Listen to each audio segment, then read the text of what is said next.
Hello middle class manias, hope you all well. तो आज हम बनाने वाले हैं श्रग, जो कि 2 मीटर फैब्रिक से।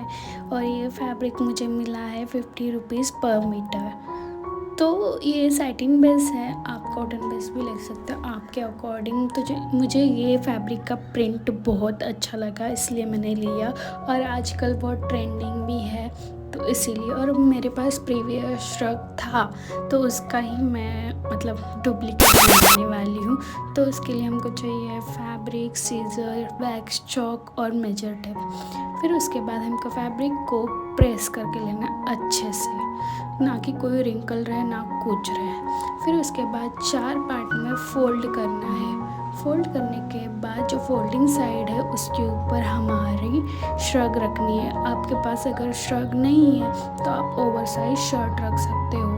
फिर उसके बाद अच्छे से ट्रेस करके लेनी है और हमको सीम अलाउंस छोड़ना है। मैंने 1/2 इंच छोड़ा है। और उसके बाद हमें अच्छे से कट करके लेना है फैब्रिक को। और कट करते वक्त एक बात याद रखनी है कि हमें हमेशा कोई भी कटिंग करते समय अपनी सीज़र को सीधा रखना है, ना कि टेढ़ा या कुछ करके। कुछ भी टेढ़ा वेढ़ा नहीं होना चाहिए, एकदम सीधे रखो। अगर टेढ़ा भी काटना है तो सीधा ही काटना है हमको, तो उसकी फिनिशिंग अच्छी आती है। जैसे कि मैंने अभी स्लीव का पार्ट काट रही हूँ, सीज़र को टेढ़ा किया है लेकिन वो सीज़र सीधी है। ऐसे हमें उसको फॉलो करना है। फिर उसके बाद नेक्स्ट स्टेप है हमको श्रग रिमूव करना है। फिर उसके बाद एक पार्ट को अलग करना है, जो कि बैक पार्ट हो गया। फिर फ्रंट पार्ट को हमें बीच में से डिवाइड करना है। उसके लिए हमें फर्स्ट उसकी फ्रंट नेक लाइन, जो कि फ्रंट पार्ट ओपन है श्रग का, तो वो हमें अच्छे से ट्रेस करके लेना है और बीच में से उसको काट देना अच्छे से। तो ये हो गया भाई हमारा फ्रंट। फिर फ्रंट की नेक लाइन हमको काट लेनी है, जैसे कि मैंने दिखाई है वैसे काटनी है। फिर उसके बाद हमें मैचिंग थ्रेड जो कि ब्लू था, उसके बाद हमें शोल्डर बैक का और फ्रंट का जॉइंट करके लेना है अच्छे से। मैंने तो मेरी कोई मेजरमेंट नहीं रहती है कि कितना इंच पे ही स्टिच करना चाहिए। मेरी जो स्विंग मशीन होती है उसके ऊपर ही जो 1/4 या 1/4 से ज़्यादा रहता है, उतनी मैं स्टिचिंग करती हूँ, उससे ज़्यादा नहीं करती हूँ। फिर जैसे कि मैंने 1/2 इंच छोड़ा था, तो डबल स्टिच करके लेना है, ताकि हमारी जो सिलाई है वो खुले ना। और फिर शोल्डर का पार्ट होने के बाद जो मेन पार्ट है उसको मीन स्लीव्स को पहले ही फोल्ड करके लेना है। अगर आप पूरा जॉइंट करके फोल्ड करने लगोगे तो पूरी फिनिशिंग नहीं आएगी।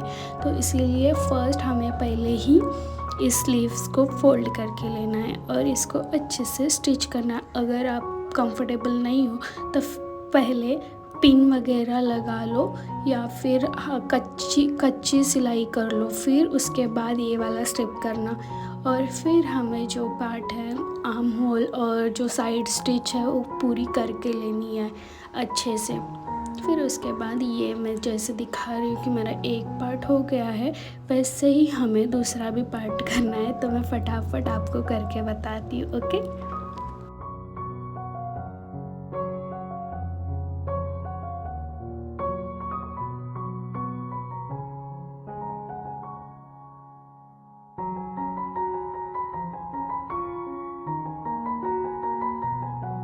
फिर मेरा दोनों पार्ट सिल के हो गया है। काफ़ी हद तक मीन्स मुझे जैसी फिटिंग चाहिए थी वैसा ही है। अभी फ़िलहाल के लिए वो लुक नहीं आएगा, क्योंकि मैंने टी शर्ट के ऊपर ही पहना है, तो वो अच्छा नहीं दिखेगा। लेकिन अगर आपने मेरा स्टार्टिंग में प्रीव्यू देखा है तो वो अच्छा दिखता है जब आप स्टाइल करते हो उसको। तो उसके लिए हमको फर्स्ट नेक लाइन की फिनिशिंग भी तो करनी है ना, अभी तो पूरा हुआ नहीं है। तो मेरी नेक लाइन की लेंथ है, मीन्स जो फ्रंट पार्ट है उसकी 83 लेंथ है, उसके हिसाब से मैंने अपनी स्ट्रिप काट के ली है। फिर उसको अच्छे से टेयर किया है। आप प्लीज़ ये वाला स्टेप मत करना अगर आप कंफर्टेबल नहीं हो तो। फिर उसके बाद अच्छे से प्रेस करके लिया है ताकि मुझे आसानी हो। अगर फैब्रिक प्रेस नहीं रहता है तो सिलाई में थोड़ी प्रॉब्लम आती है। और म्हणजे क्रिस्प सी जो फिनिशिंग होती है वो नहीं आती है। इसलिए बेसिक स्टेप है कि आप कुछ भी करो पर फर्स्ट आयरन करो, इसीलिए फ़र्स्ट आयरन ही करती हूँ मैं। तो इसके बाद हमें कैसे लगाना है इस स्ट्रिप को, ये मैं अच्छे से बता रही हूँ। पहले तो हमको राइट साइड टुगेदर रखनी है, फिर उसके बाद जो बचा हुआ पार्ट है उसको अंदर लेके फोल्ड करके फिर पिन लगानी है। वैसे ही पूरे नेकलाइन पे लगाते जाना है अच्छे से। अगर आप नए हो तो पहले प्लीज़ कच्ची वाली सिलाई करना, फिर बाद में मशीन यूज़ करना। मैं पिन में लगा के डायरेक्टली कर रही हूँ, पिन में नहीं लगाया मैंने, डायरेक्टली कर रही हूँ क्योंकि मेरे को हैबिट है इसकी। फिर उसके बाद एक कुछ फाइनल ऐसा है और ये रहा मेरा एंड रिज़ल्ट। तो बहुत ही अच्छा था। और अगर ये वीडियो आपको अच्छी लगे तो please like, share and comment करके मुझे ज़रूर बताना अगली वीडियो में मैं क्या लाऊँ और कैसे आपको ये वीडियो लगा।